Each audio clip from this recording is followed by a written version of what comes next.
आप लोगों के समक्ष डिस्कस करेंगे। अगर जी धोखाधड़ी से किसी ने आपका ज़मीन को अपने नाम से जो है रजिस्टर्ड करवा लिया है, मतलब गलती से या तो आपको बिना बताए या तो किसी भी माध्यम से जो है आपका ज़मीन को वो अपने नाम रजिस्ट्री करवा लिया है, तो आप जो है इसका सॉल्यूशन कैसे करेंगे। बहुत से जो है आवेदन इस प्रकार का जो है हमारे पास हमारे कोर्ट में आ रहे हैं कि जो है मेरा ज़मीन किसी और ने जो है धोखे से लिखवा लिया है, अब हम क्या करें, रजिस्ट्री कैंसिल कैसे होगी, हमें क्या करना चाहिए।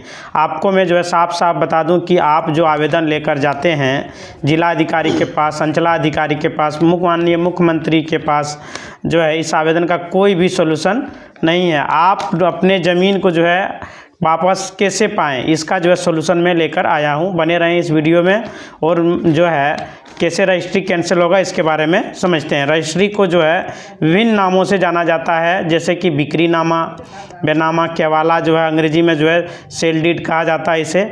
अब जो धोखाधड़ी करता है वो कैसे हो सकता है जान लें। ये जो है धोखाधड़ी जो करता है कैसे होता है, क्यों कर लेता है वो, कि कहाँ पर हमारी कमी रह जाता है जो कि हमारे ज़मीन को वो अपने नाम से रजिस्ट्री करा लेते हैं। अब जो धोखाधड़ी वो कर रहे हैं कैसे हो सकता है जान लें।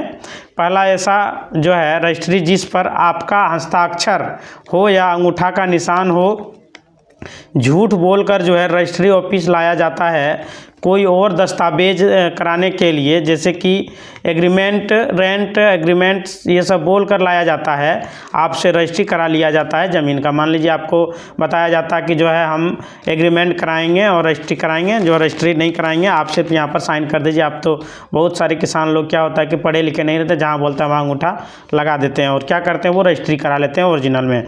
दूसरा जो है पावर ऑफ अटर्नी, इसके माध्यम से आपके संपत्ति का रजिस्ट्री जो है करा लिया जाता है। जैसे कि अपने संपत्ति को किसी के को जो है देखभाल के लिए जो है करने के लिए दिया है, लेकिन उसका गलत इस्तेमाल जो है वो लोग करते हैं, रजिस्ट्री करा लेते हैं। यानी आप उसको देखने के लिए दिया है लेकिन उन्होंने क्या करता है रजिस्ट्री करा लेता है। जब उसको आप पावर ऑफ अटर्नी दे देते हैं तो वो रजिस्ट्री बड़ी आसानी से करा लेता है, जिसका जो है खामियाजा आप लोग को भुगतना पड़ता है। तीसरा जो है नशे की हालात में आपसे जो है रजिस्ट्री करा लिया जाता है, या जो है दबंग आदमी द्वारा डरा धमका के आपकी संपत्ति का जो है सेल डीड बना लिया जाता है, या किसी अन्य तरीके से रजिस्ट्री करा लिया जाता है। मतलब सेल डीड तैयार किया जाता है और उस पर जो है आपका सिग्नेचर डरा धमका के ले लिया जाता है, या तो आप दारू उरू पिला के नशा में जो रहते हैं उस टाइम जो है करा लिया जाता है। तो चौथा जो रजिस्ट्री है उस पर आपका हस्ताक्षर नहीं है और आपके संपत्ति को जो है ज़मीन को बिना बंटवारा किए भाई के द्वारा अपने ही सगे संबंधी के द्वारा रजिस्ट्री करा दिए गया है, लेकिन आपका इस पर सिग्नेचर जो है नहीं है और आपकी संपत्ति को किसी और के द्वारा बेच दिया गया था। पिताजी जो संपत्ति अर्जित किए हैं उस संपत्ति का जो है बेटा द्वारा बेटी के द्वारा बेच दिया गया है। तो आपको स्पष्ट कर दें कि जो सेल्फ एक्वायर्ड संपत्ति होता है, यानी कि जो पूर्वजों का संपत्ति होता है, हमारे दादा परदादा की जो संपत्ति होता है, आपके जीवन काल में उसको कभी भी बेच सकते हैं। मतलब अपने जीवन काल में कभी भी उसको जो है बेच सकते हैं, चाहे आपका दादा परदादा हो या आप लोगों कभी भी उसको बेच सकते हैं। तो अब क्या करें, कानूनी प्रावधान क्या है, रजिस्ट्री कैंसिल कैसे कराएं, इसके बारे में हम बता रहे हैं आपको।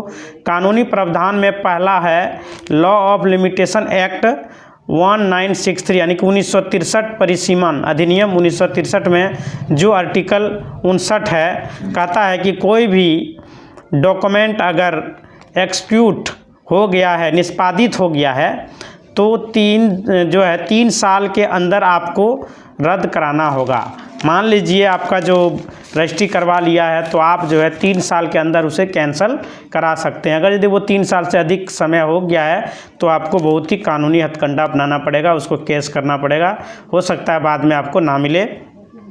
तो यहाँ एक सवाल उठता है कि अगर 3 साल के अंदर सेल डीड का कैंसिल के लिए केस वाद जो है सेल नहीं किया गया है तो फिर क्या होगा, इसका जो है कोई सॉल्यूशन है? तो जी हाँ, इसका जो है लॉ ऑफ लिमिटेशन एक्ट जो आपको हमने बताया आर्टिकल 17 है। अगर धोखाधड़ी से अपने ज़मीन का जो है रजिस्ट्री करा लिया गया है आपका ज़मीन का, तो जो है आपको जब भी पता चलता है तो आप 3 साल के अंदर सिविल कोर्ट में जो है वाद फाइल कर सकते हैं ज़मीन को जो है वापस पाने के लिए। कौन सा अधिनियम बना है?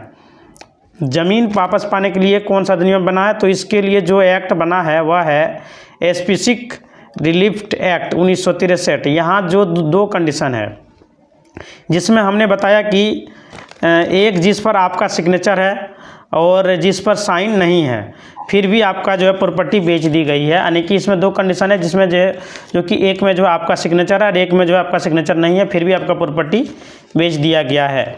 दो कंडीशन दोनों का जो है आपको देखना पड़ेगा उसमें क्या दिया गया है।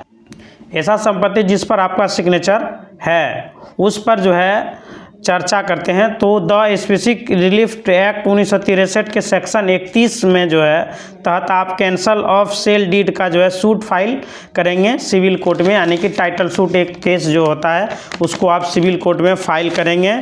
दूसरा कंडीशन है आपका हस्ताक्षर रजिस्ट्री पर नहीं है तो फिर द स्पेसिफिक रिलीफ एक्ट 1963 के सेक्शन 34 के तहत जो है डिक्लेरेशन सूट जो है यह सिविल कोर्ट में फाइल होगा और फिर इस केस का फाइल करने के बाद आप अपने संपत्ति पर जो है अपना अधिकार पा सकते हैं। अगर आपके पास जो है साथ भी आपके धोखाधड़ी करके आपके संपत्ति का ज़मीन का रजिस्ट्री करा लिया है, वो जो है रजिस्ट्री करा लिया है, तो आपको जैसे ही पता चले आप तुरंत जो है सिविल कोर्ट में इस एक्ट के तहत जो है केस फाइल कर सकते हैं। आपका आवेदन लेकर जो है कहीं ना जाएं, आप जो है आवेदन लेकर कहीं ना जाएं, सिर्फ आपको ध्यान देना है क्योंकि आपके पास धोखाधड़ी हुआ है, किंतु आपको जो ज़मीन वापस होगा इसी एक्ट के तहत आपका जो है कोर्ट में केस फाइल होगा, तभी आपका ज़मीन वापस होगा। आप अगर यदि सिविल कोर्ट में वो केस फाइल करते हैं तो कुछ दिन तक केस चलेगा, इसके बाद जो है उस पर कानूनी प्रक्रिया होने के बाद आपका ज़मीन को जो है वापस कर दिया जाता है, आप अगर यदि केस को जीत जाते हैं तो। ज़्यादातर इसमें होता है कि आपका अगर यदि सिग्नेचर नहीं है तो वो ज़मीन आपका वापस हो जाएगा। अब मैं आपको एक जजमेंट बताता हूँ, माननीय सर्वोच्च न्यायालय का जजमेंट है जिसका SLP नंबर जो है 23,627 है ऑफ 2024 का केस है। आप देख सकते हो कि जाके अपने गूगल पर, मैं आपको बताता हूँ इसमें जो है क्या हुआ है। इसमें जो है देने वाली जो है भाई VS प्रजापति केदार भाई, यह जजमेंट 11 दिसंबर 2023 को हुआ है। दालीवाली जी भाई के ने पैतृक संपत्ति को जो है बेच दिया प्रजापति जो है कोडार भाई को। यह सेल डीड जो है 2004 में हुआ था। इनको पता चला कि 2017 में 13 साल बाद जब दालीवेन बालाजी भाई ने दाखिल खारिज के लिए रेवेन्यू ऑफिसर के पास वाद दाखिल किया, जब रेवेन्यू ऑफिसर के द्वारा इनको जो है नोटिस भेजा गया कि दालीवाल भाई जी, तब उनको पता चला कि मेरा भाई ने जो है ज़मीन को बेच दिया है। ज़्यादातर मामला इसी तरह का रहता है कोर्ट में दोस्तों, जो है भाई लोग ज़मीन को बेच देता है, मतलब अपना भाई का हिस्सा भी वो लोग जो है बेच देता है, फिर दूसरा भाई कोर्ट में जाकर केस करता है उसे लेने के लिए, तब तक वो ज़मीन किसी और का नाम से चला गया होता है। लेकिन वहाँ पर लास्ट में जो है जजमेंट जो होता है, जितना हक भाई का होता है उतना ही ज़मीन वो बेच सकता है, इसीलिए वो ज़मीन फिर उनको वापस मिल जाता है। तब तुरंत इनके द्वारा जो है सत्यापित कॉपी निकाला गया, उसके बाद ट्रायल कोर्ट में जो है सूट फाइल किया गया, खारिज कर दिया गया, क्योंकि इसमें बताया गया था कि द स्पेसिफिक एक्ट 1963 के तहत आपको 3 साल में ही केस फाइल करना है, मतलब लेट हो गया। जो आपको जैसे हम कानून में बताए 3 साल के अंदर ही केस जो है आपको फाइल करना था, आपने 13 साल के बाद जो है केस फाइल किया। अगर 3 साल के अंदर केस उन्होंने फाइल किया होता तो उसका ज़मीन वापस कर दिया जाता जितना उसका होता है, जो उनका भाई ने ज़मीन को बेच दिया था फिर से उसको रिटर्न मिल जाता। लेकिन इन्होंने 13 साल के बाद फाइल किया, इसलिए जो है उसका केस रिजेक्ट कर दिया गया, जिसको बेच दिया गया था उन्हीं का जो है वो ज़मीन हो गया, उन्होंने क्योंकि देरी किया फाइल करने में। किंतु उसके बाद जो खरीदार थे प्रजापति कोडार भाई को जो है उच्च न्यायालय में अहमदाबाद में जो है वहाँ पर इनको खिलाफ जजमेंट हो गया। फिर जो है दालीवेन बालाजी भाई सर्वोच्च न्यायालय के शरण में गए और इस SLP के तहत जो है सुनवाई हुई और इसके साथ फॉरवर्ड हुआ। अतः लिमिटेशन एक्ट का आर्टिकल 17 के तहत जो है यह केस जो है फाइल कर सकते हैं, क्योंकि उनको तब पता चला बाद में, लेकिन पता चलने के बाद तुरंत 3 साल के अंदर केस फाइल कर दिया। इसलिए आपको जब भी पता चले आपका जो है आपके साथ धोखाधड़ी हुआ है तो आप सीधे कोर्ट का शरण ले सकते हैं, कोर्ट में केस फाइल कर सकते हैं, तब जाके आपका ज़मीन वापस मिल सकता है। यानी कि आपको इससे पता चला होगा दोस्तों कि जब भी आपके पास धोखाधड़ी हो आप 3 साल के अंदर केस में बिना हिचकिचाहट का केस फाइल कर दें ताकि वो आपका ज़मीन वापस मिल जाए। यानी कि आज हमने आपको बताने का प्रयास किया है धोखाधड़ी से ज़मीन रजिस्ट्री यदि किसी ने करा लिया तो आप उनसे कैसे वापस लेंगे और किस प्रकार लेंगे। यानी कि आप 3 साल के अंदर केस फाइल करते हैं तो वो ज़मीन को आप वापस ले सकते हैं। 3 साल के बाद आप फाइल करेंगे फिर वो ज़मीन आप वापस नहीं ले पाएंगे। इसी तरह का वीडियो पाने के लिए आप हमारे चैनल के साथ जुड़े रहें। धन्यवाद।